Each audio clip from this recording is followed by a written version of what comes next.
Você já teve a sensação de que quanto mais força faz, mais as coisas travam? Que tem dias em que você planeja, se dedica, insiste, e mesmo assim parece que nada anda? É como se o universo entrasse em silêncio e dissesse: não é assim que funciona. Se você já sentiu isso e se cansou de lutar contra a maré, então este vídeo é para você. Aqui, você vai descobrir 11 lições estoicas que não foram feitas para te ensinar a vencer a força, mas para te mostrar que muitas vezes é quando você para de empurrar que as coisas começam, finalmente, a andar. Mas antes quero te contar uma história. Tinha um jovem agricultor que decidiu mudar de vida. Cansado de ver sua terra estagnada, ele mergulhou em conselhos de produtividade, vídeos motivacionais e frases de impacto. Absorveu tudo: esforço, disciplina, meta e superação. E voltou para a roça decidido a fazer a terra render. No primeiro dia, ele puxou as mudas para cima, achando que aceleraria o crescimento, mas não funcionou. No segundo, dobrou a quantidade de água, na esperança de fazê-las crescer mais rápido. Mas, em vez disso, afogou as raízes e encharcou o solo. O que ele oferecia como cuidado era, na verdade, um excesso que sufocava o próprio processo de crescimento. Mas ao final de uma semana, o que viu foram raízes enfraquecidas, folhas queimadas e um campo exausto. Ele não colheu crescimento, colheu cansaço. A lição veio com o silêncio da terra. Existem coisas que não se apressam, por mais que você queira. Por mais vontade que exista, há processos que exigem tempo, paciência e um tipo de respeito que não se ensina nos atalhos. Forçar a natureza é esquecer que você faz parte dela, e não o contrário. Sêneca escreveu: a vida feliz é aquela que está em harmonia com sua própria natureza. E talvez essa seja a parte mais difícil. Aceitar que nem sempre é na força que se cresce, mas no compasso. Nem sempre é no barulho que se conquista, mas na escuta. E que parar de lutar contra o fluxo pode ser, paradoxalmente, o primeiro passo para avançar de verdade. Agora sim, respira e vem comigo. Vamos começar com a primeira lição. Primeira lição: mude seu estado emocional. Às vezes, a vida até entrega o que você pediu, mas você não está pronto para receber. Você pode ter o plano certo, os recursos certos, até a oportunidade certa, mas se o seu estado emocional está tenso, reativo ou em alerta, nada flui. É como tentar abrir uma porta empurrando com força, sem perceber que ela se abre puxando. Quanto mais força coloca, menos ela se move. Tem gente que diz que só precisa de uma chance, mas quando a chance chega, ela não consegue relaxar, não confia no processo e quer controlar cada detalhe. Pense em alguém que finalmente consegue a promoção no trabalho. Ao invés de confiar em sua liderança, ela faz o dobro de esforço, revisa cada detalhe, não delega e corrige os colegas o tempo todo. E o que era para ser leve vira um fardo. Ela não fracassa por falta de preparo técnico, mas porque seu estado interno está em guerra com a função que deseja ocupar. Em relacionamentos acontece o mesmo. Você quer reconectar, quer que a conversa funcione, mas entra com o coração em defesa, esperando ser atacado, e acaba respondendo antes de ouvir. No fundo, você não está conversando, está se defendendo do passado em vez de ouvir o agora. E aí, não importa o quanto tente, o diálogo não acontece. O erro está em achar que agir com força resolve tudo, mas força sem leitura de contexto gera atrito. O judô ensina isso. Só se aplica força no momento certo, fora disso, é desperdício. No estoicismo, Marco Aurélio dizia: a alma se harmoniza quando atinge um estado de indiferença diante do que não depende dela.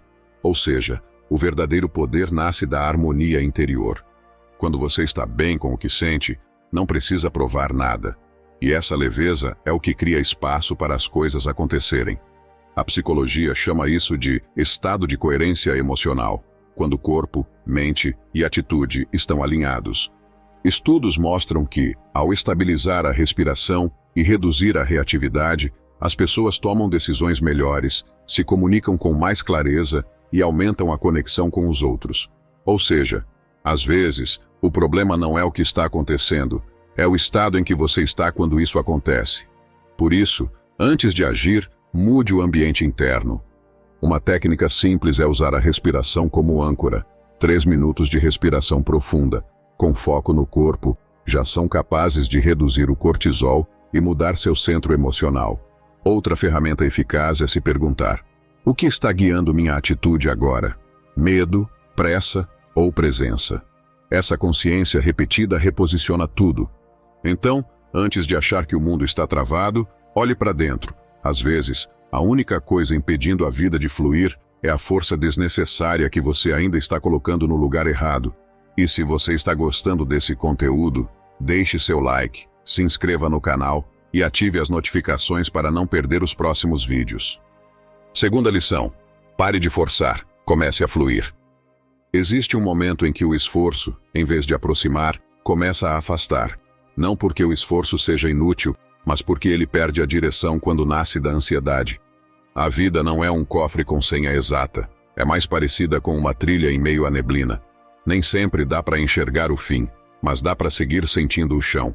E é nesse desejo de controlar cada curva que o caminho começa a desaparecer. Você tenta garantir o resultado, prever reações, apertar todos os botões certos, e quanto mais tenta, mais parece que a vida se fecha. O controle, quando exagerado, não protege, ele desconecta.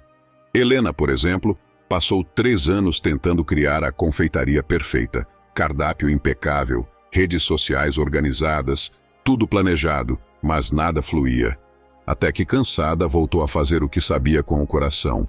Bolos simples do jeito antigo, sem tanta pressão. Não desistiu do sonho, só soltou o peso da expectativa. E quando parou de forçar, os pedidos começaram a chegar. Isso também acontece nas relações. Tem gente que tenta salvar um vínculo, colocando mais presença do que o outro está disposto a receber. Insiste, cobra, mendiga atenção o tempo todo. Mas o excesso de esforço, quando não é correspondido, se transforma em sufocamento. E sufocar é uma forma de afastar, mesmo querendo aproximar. A filósofa francesa Simone Weil dizia: atenção pura e desinteressada é a forma mais rara e generosa de amor. E às vezes, parar de forçar é justamente isso. Deixar de tentar arrancar respostas e, no lugar disso, oferecer presença sem ruído, sem urgência e sem cobrança. O estoicismo nos lembra que viver bem é caminhar em harmonia com a natureza, inclusive a natureza dos outros. Isso não é passividade, é inteligência emocional. Forçar o tempo das coisas é desprezar a sabedoria do tempo. A psicologia chama isso de overfunctioning. Quando você faz esforço dobrado para manter algo vivo, um projeto, uma relação, uma imagem, e com isso, cria desequilíbrio. O resultado é exaustão, frustração e muitas vezes abandono, porque nada floresce no solo da pressão. Se você sente que está forçando demais, pare, dê um passo para trás e pergunte a si mesmo: isso está vindo com leveza ou com tensão? Em vez de empurrar, experimente escutar, deixe espaço para o outro se mover, dê tempo para o plano acontecer. Nem tudo que você solta se perde. Às vezes, é justamente isso que permite que volte melhor. Porque o que é verdadeiro não exige força constante, exige presença, mas uma presença que respeita o tempo, o silêncio e o ritmo da vida. Forçar é uma forma de dizer: confio só em mim. Parar de forçar é, paradoxalmente, confiar que a vida também faz sua parte. Terceira lição: o que você enxerga é o que você vive. A realidade é neutra. Quem dá cor a ela é sua percepção. Se você está em alerta, tudo parece ameaça. Se está ferido, tudo soa como ataque. Se sente falta, qualquer ausência vira abandono. A realidade continua ali, mas o que chega até você já passou pelo filtro da sua própria história. É por isso que 2 pessoas podem viver o mesmo momento e sair com experiências completamente diferentes. Uma se prende ao atraso, a outra agradece por ter chegado. Uma vê indiferença no olhar de um estranho, a outra nota o sorriso de alguém ao fundo. Não é ingenuidade, é direção. O que você escolhe notar, cresce. Gabriel era assim, achava que tudo dava errado, que ninguém ajudava, que o mundo era frio. Até que um dia, num desafio simples, resolveu anotar tudo de bom que acontecesse por uma semana. O porteiro me ofereceu café, escreveu. Depois, uma cliente elogiou meu atendimento. No fim da semana ele disse: essas coisas sempre aconteceram, eu é que não via. Isso não é mentir para si mesmo, é reposicionar seu olhar. A mente funciona como uma lanterna, o que você ilumina ganha nitidez. O que você ignora, desaparece mesmo estando presente. Se você só foca no que está faltando, tudo começa a parecer escassez, mesmo quando há abundância. Em um relacionamento, por exemplo, se você está emocionalmente inseguro, passa a interpretar gestos neutros como rejeição, um silêncio vira desprezo, um atraso vira desinteresse. E a relação começa a ser guiada por interpretações, não por fatos. Você não está reagindo ao outro, está reagindo à sua própria expectativa não atendida. A psicologia chama isso de viés de confirmação, a tendência da mente de procurar provas para sustentar o que já acredita. Se você acha que ninguém se importa, vai interpretar o mundo como prova disso. Se acha que não merece ser amado, vai ignorar os gestos que desmentem essa crença e reforçar os que a validam. A filósofa francesa Jeanne Hirsch dizia: o olhar é criador, ele transforma aquilo que toca. E talvez esse seja o ponto. Quando você muda o foco, não muda o mundo, mas muda sua experiência nele. E isso é o suficiente para mudar a forma como você vive cada dia. Então, se a vida parece dura demais, talvez não seja só a vida, talvez seja a lente. Às vezes, o que precisa de ajuste não é o caminho, é o ângulo. Porque quando você muda o que escolhe ver, começa a viver de um jeito que antes nem parecia possível. Lição 4. A gratidão reorganiza sua alma. Tem dias em que a vida pesa, o corpo está cansado, a cabeça não para, a conta não fecha. E tudo o que você sente é uma mistura de vazio e cobrança. Nesses momentos, a mente entra em modo de sobrevivência e começa a procurar saídas, mas quase sempre no lugar errado, na comparação, na reclamação, na raiva, na pressa de resolver tudo de uma vez. Só que existe uma prática simples, silenciosa e profundamente transformadora: a gratidão. Não a automática de quem diz obrigado por educação, mas a que nasce da lucidez de enxergar o que ainda existe quando quase tudo parece faltar. É ela que devolve direção quando tudo ao redor parece caos. A gratidão tem um efeito curioso. Ela não ignora a dor, mas também não se afoga nela. Ela ancora sua atenção naquilo que ainda te sustenta, e quando o centro interno muda, o mundo à sua volta pode até continuar difícil. Mas a forma como você se posiciona diante dele muda completamente. Conheci um senhor chamado Roberto, ex-motorista de aplicativo, hoje vive com a aposentadoria, cuidando da esposa que tem Alzheimer. Um dia, perguntei como ele suportava tanta responsabilidade, tanto silêncio, tanto cansaço acumulado. Ele me respondeu: porque toda noite eu agradeço por ainda estar lúcido para cuidar dela. Aquilo me desmontou. Não era resignação, era presença, era amor vestido de aceitação. A psicologia positiva chama isso de reconhecimento ativo do presente. Estudos da Universidade da Califórnia mostram que pessoas que praticam gratidão com regularidade apresentam menos sintomas de depressão e mais resiliência emocional diante de adversidades. Em meio a seus dias difíceis, você tem lembrado de agradecer pelo que ainda te sustenta? O filósofo francês Sponville escreveu: a gratidão é a memória do coração. Ela não exige que tudo esteja bem, apenas lembra todos os dias que ainda existe algo que vale ser cuidado. E esse algo, por menor que pareça, é o que impede você de cair inteiro. A prática é simples. Antes de dormir, escreva 3 coisas pelas quais você é grato naquele dia. Não precisa ser a compra de uma casa ou um carro novo. Você pode começar agradecendo por um café quente, um sorriso, ou o simples fato de ter conseguido respirar com calma.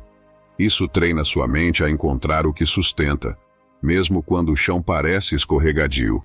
Gratidão não é conformismo ou otimismo superficial. É clareza. É a arte de não deixar que o que está difícil apague o que ainda vale a pena, porque enquanto houver algo para agradecer, há um motivo para continuar. Lição 5. O passado só pesa se você continuar carregando. Todo mundo tem uma história. Algumas cicatrizes ficam visíveis, outras se escondem por trás de sorrisos treinados.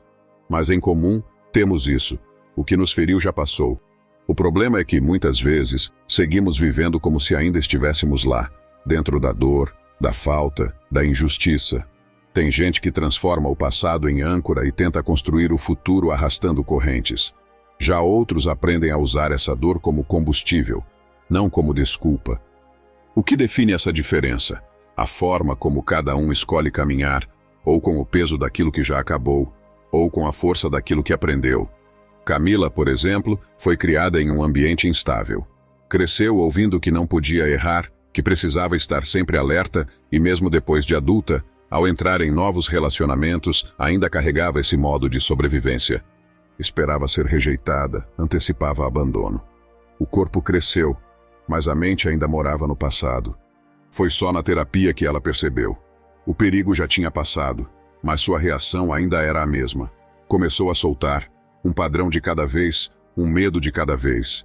Não foi rápido nem fácil, mas foi real, e aos poucos aquilo que aprendia virou história. E aquilo que a assustava virou passo. A psicologia explica isso como memória emocional. Experiências mal processadas criam padrões automáticos que continuam se repetindo, mesmo quando o contexto já mudou. Seu corpo reage como se o passado estivesse acontecendo de novo, mesmo que a ameaça já não exista, e é por isso que, sem consciência, você continua se machucando com algo que já acabou. O filósofo britânico Alan Watts dizia: "Você não pode nadar para novos horizontes se não tiver coragem de perder a costa de vista." Soltar não é apagar, é deixar de construir o hoje com as ruínas de ontem. É interromper o ciclo de manter viva uma dor que já poderia ter descansado. Soltar não significa esquecer, significa parar de alimentar. É olhar para o que doeu e dizer: "Isso aconteceu, mas não precisa mais me definir." Se não der para soltar tudo agora, tudo bem. Solte por partes, uma lembrança, um apego, um julgamento, e com cada pedaço que você deixa seguir, você recupera um pedaço seu. Quando o peso se transforma em aprendizado, você não apaga o passado, mas aprende a caminhar com leveza. E percebe, com clareza, que o que passou não precisa mais te arrastar, pode finalmente te impulsionar. Lição 6. Dominar a mente é o início de toda liberdade. Tudo o que você vive começa dentro. Não é o que acontece que define seu caminho. É a forma como você responde ao que acontece, e essa resposta nasce na mente. É ali que as decisões se formam, que o caos se organiza ou se espalha. Por isso, quem domina a mente, domina a vida. Dominar a mente não significa parar de sentir. Significa saber o que fazer com aquilo que se sente. É transformar emoção em consciência antes que ela se transforme em impulso, porque quando a mente está agitada, tudo ao redor parece urgência e a chance de agir errado aumenta. Lucas era professor e foi demitido de forma inesperada. Ao invés de sair tomando decisões com raiva, ele fez algo incomum. Passou um mês sem decidir nada. Leu mais, caminhou sem pressa, dormiu melhor. Quando a mente se acalmou, percebeu que não queria voltar à sua velha rotina. Hoje, dá aulas particulares para crianças com autismo. E nunca se sentiu tão realizado. Essa é a força de quem espera o ruído abaixar antes de agir, porque quando você reage em meio à turbulência, a tendência é errar o tom, escolher o atalho errado, dizer o que não precisava, tomar decisões que viram arrependimento. A mente precisa de pausa antes de movimento. Os estoicos chamam isso de intervalo de consciência, o espaço entre o estímulo e a resposta. Quanto mais desenvolvido esse espaço, mais liberdade você tem de escolher. E menos refém se torna dos seus próprios impulsos. Esse intervalo é o berço da sabedoria emocional. A filósofa Martha Nussbaum escreveu: "O domínio da emoção não exige negação da emoção, mas compreensão." E é exatamente isso. Você não precisa reprimir o que sente, precisa interpretar o que sente com maturidade. Porque o medo, a raiva, a insegurança, a frustração, só te dominam quando você age sem entendê-los. Quer começar a dominar sua mente? Respire fundo antes de responder. Observe antes de reagir. Quando a emoção vier, não empurre. Acolha, mas não deixe que ela assuma o volante. Crie o hábito de se perguntar: isso que estou sentindo precisa virar ação, ou apenas ser observado?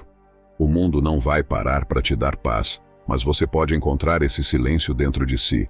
E quando encontra, não importa o que aconteça lá fora.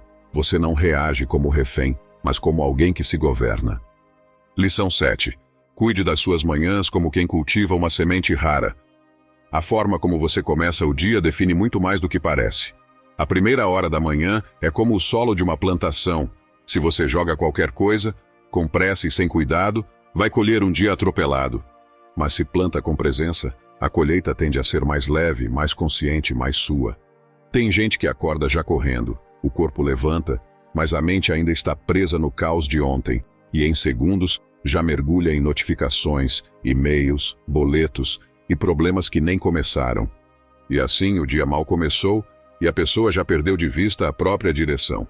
Conheci um homem chamado Ernesto. Durante anos ele acordava atrasado, pulava o café, respondia mensagens enquanto se vestia e saía de casa com o peito apertado. Achava que não tinha tempo, até que percebeu que o tempo existia. Ele é que estava sendo mal usado. Hoje, Ernesto acorda 30 minutos antes, medita em silêncio, toma seu café devagar e escolhe uma intenção para o dia. Não é uma super rotina, nem exige grandes sacrifícios, mas esse início calmo funciona como um lembrete. Antes do mundo te dizer quem você deve ser, você escolhe quem quer ser. A psicologia do comportamento chama isso de momento de abertura cognitiva. É quando o cérebro está mais receptivo, mais influenciável, mais moldável. Começar o dia com pressa grava no corpo a sensação de urgência, mas começar com intenção ajuda a organizar o interno antes do externo. A filósofa francesa Anne Dufour-Mantel escreveu: "A lentidão às vezes é a forma mais radical de presença. E é disso que as manhãs precisam. Não de perfeição, mas de presença. Você não precisa de uma hora milagrosa, precisa de alguns minutos de escolha real. Se você começa o dia com direção, até os imprevistos têm menos poder, porque sua base já foi construída antes do mundo te puxar. E quando essa base é sólida, você responde melhor, se posiciona com mais clareza e se lembra, mesmo no caos, de onde está seu centro. As manhãs são o berço de tudo e o que você planta nelas, com o tempo vira floresta. Não precisa ser grande nem intenso, mas precisa ser escolhas suas e precisa ser cuidado, como se fosse a semente mais rara que você já teve nas mãos." Lição 8. Visualize para criar, não para fugir. Tem gente que usa a mente como esconderijo, cria mundos perfeitos no pensamento, mas nunca dá um passo para torná-los reais. Acha que está planejando, quando na verdade só está se anestesiando da vida e com o tempo, esses castelos de areia viram frustração. Porque sonhar sem agir dói. A visualização verdadeira não é um refúgio confortável, é uma preparação corajosa. Ela não existe para te proteger da realidade, mas para te fortalecer diante dela. Não é sobre pintar um cenário idealizado. É sobre se familiarizar com o esforço que vai ser necessário até que aquilo se torne possível. A diferença entre sonhar e visualizar está no corpo. Quem visualiza de verdade sente o caminho, enxerga os detalhes, o desconforto, os ajustes. Imagina o processo, não só o resultado. É como quem treina antes da travessia, mesmo sem saber como vai ser a maré. Um músico, por exemplo, ensaia mentalmente cada nota antes de subir no palco. Ele não está fantasiando que sabe tocar. Ele está se tornando capaz de tocar. A mente entra antes, para que o corpo não se assuste depois. Visualizar com verdade é isso. Tornar o desconhecido familiar. A psicologia chama isso de ensaio mental construtivo. Estudos com atletas de alta performance mostram que imaginar com clareza a execução de uma tarefa ativa as mesmas regiões cerebrais do ato real, aumentando a confiança, o foco e a preparação emocional. Visualizar não tira o desafio, mas remove o pânico.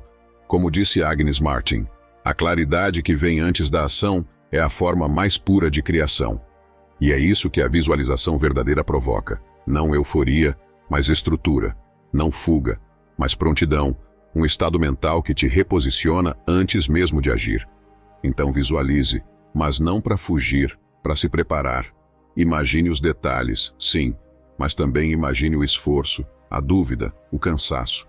Imagine o cenário como ele pode ser, não como você gostaria que fosse, porque é aí que você começa a criar, e não apenas sonhar.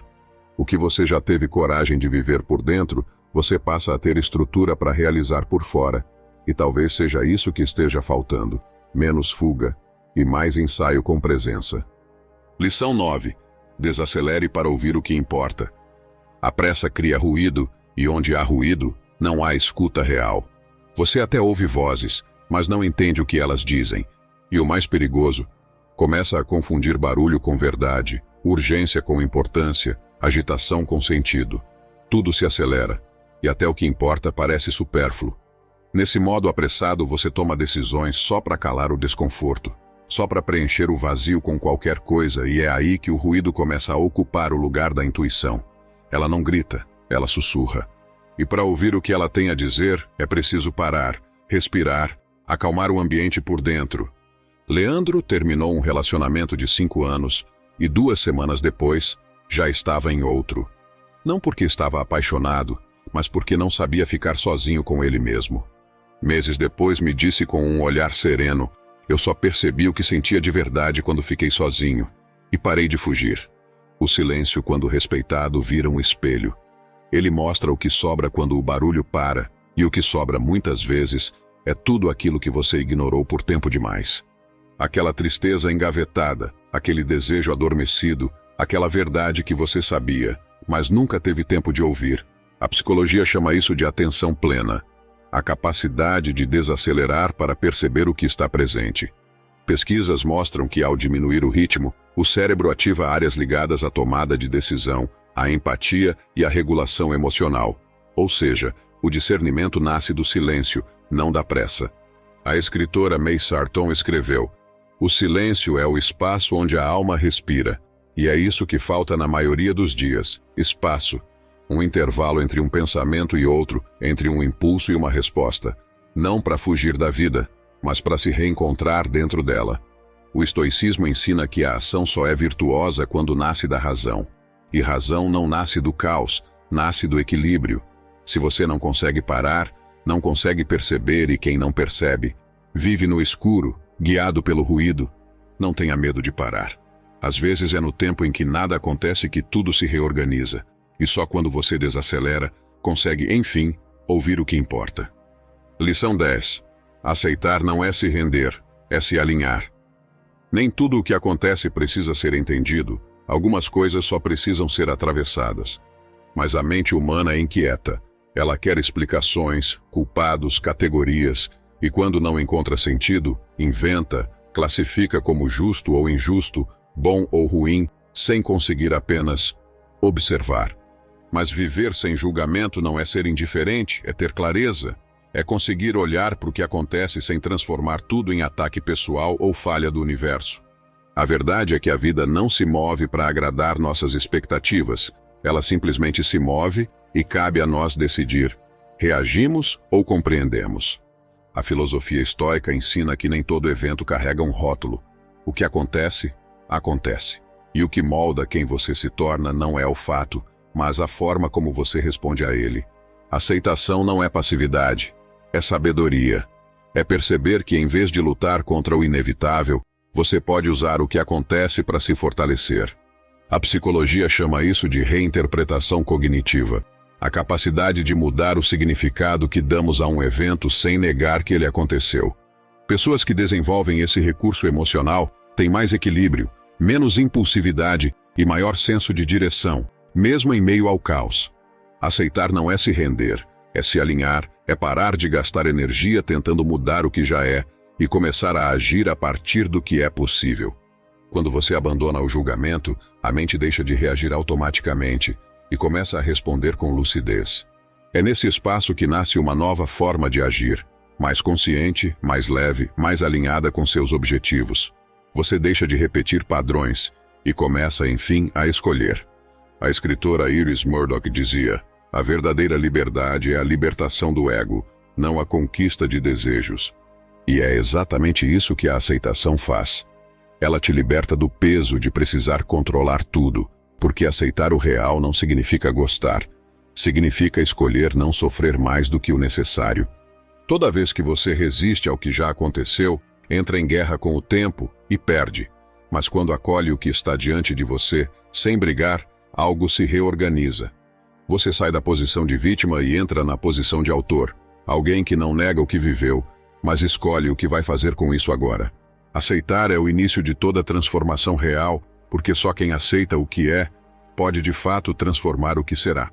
Antes de seguirmos para a última lição, quero falar de uma novidade do YouTube em nosso canal. Agora você pode hypar nossos vídeos. E isso ajuda muito a divulgar nosso conteúdo e a colocar nossos vídeos no ranking dos mais vistos. Então, se curtir o vídeo, clica em hypar, caso apareça para você, e vamos espalhar essa mensagem juntos. Lição 11. Alinhe sua energia com aquilo que deseja. Não adianta pedir por paz se você vive alimentando o caos, nem dizer que quer amor se não consegue se tratar com gentileza. A vida não responde apenas ao que você diz, responde à energia que você sustenta todos os dias. Muita gente acha que está manifestando o que quer, mas na prática, vive sabotando esse desejo com ações contrárias. Você diz que quer ser respeitado, mas vive se anulando. Diz que quer mudança, mas continua alimentando o mesmo padrão. Não é o discurso que atrai, é o comportamento repetido. Isso acontece porque o mundo não se guia pela sua intenção ou desejo, mas pela sua presença. E presença tem linguagem própria, está no seu tom de voz, na sua postura, na forma como você olha e encara as pessoas, nas pequenas escolhas que você repete, até que elas virem padrão. Você não ensina os outros a te respeitarem com palavras, mas com a forma como se trata. Aquilo que você acredita sobre si mesmo molda o que você tolera, permite e manifesta. Quando sua energia interna não está alinhada ao que deseja, você bloqueia o que está tentando alcançar, sem perceber. A escritora Bell Hooks escreveu: "A verdadeira mudança começa quando o amor próprio se transforma em ação." E é essa a virada. Não basta querer algo melhor. É preciso se comportar como quem já está preparado para sustentar o que deseja, mesmo antes de ter. Quer atrair respeito? Comece se respeitando. Quer ser visto? Pare de se esconder. Quer mudança? Mude primeiro o que você cultiva em silêncio, nas suas rotinas e nas suas pequenas escolhas. A vida observa mais o que você repete do que o que você declara. Porque no fim das contas, você não recebe o que deseja. Você recebe o que está pronto para sustentar. E quando seu desejo e sua energia finalmente se alinham, o que parecia distante começa a se aproximar sem esforço. Comente qual dessas lições você mais precisava ouvir hoje. Obrigado por assistir.